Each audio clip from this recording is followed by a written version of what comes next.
Just looking at qualifying expenditure, obviously you've got to document all your expenses. All your expenses need to be production expenses, not distribution expenses, so all your P&A costs aren't considered production costs, so it's production costs only for the producer's offset. So exclusions, your main exclusions are overseas purchases, a lot of overseas shooting costs. I'll mention the Gallipoli clause a little later.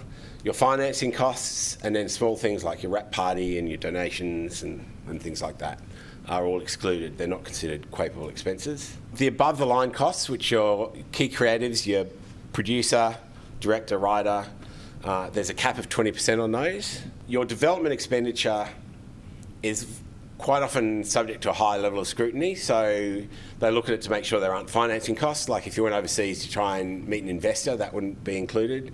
And you actually have to list out individually every single development expense separately as one of your quote worksheets. So they do a lot of investigation on development expenditure. Overheads can be at 5% of the budget, so you can actually have 5% of your budgets as overheads, and this is why it's one of the reasons it's really good to have an SPV.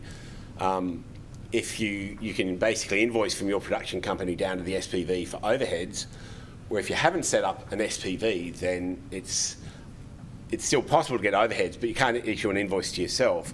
So you've sort of got to go through a different process for claiming overheads, where you're basically doing an adjustment between your general ledger and your QUAPE application, and you're doing this manual adjustment for overheads. So travel airfares, you've pretty much got to list out most of the airfares, especially international airfares, who's travelling, where they're travelling, dates and things like that, which on some shoots can be quite tedious, but that's a requirement. It's one of the QUAPE worksheets. Music, this is one that does catch a lot of smaller productions where they use an overseas composer and the overseas composer won't be quotable.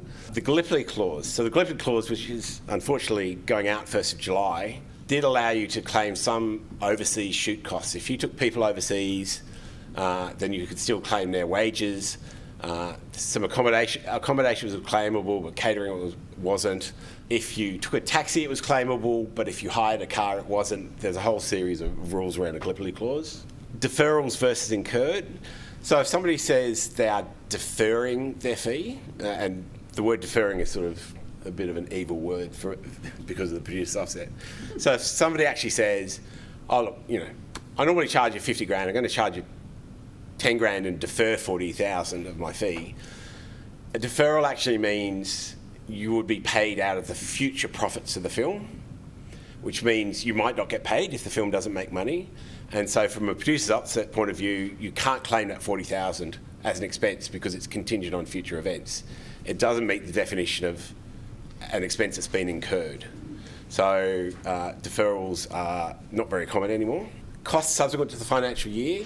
So if you finish the film, let's say in May 30th, you really want to get things like your audits contracted before 30 June. Like if you don't do your audit till September, that cost may be excluded because it's in the year after delivery. Marketing costs are interesting in that basically the legislation says marketing costs you cannot claim.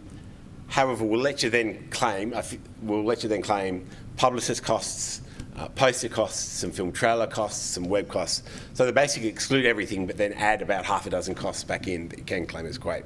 In the QUAPE spreadsheets, you've got to note all the interested party transactions. So all the transactions with the investors and things like that, and quite often that will be transactions with the production company because quite often the production company is an investor, and they all get separately listed.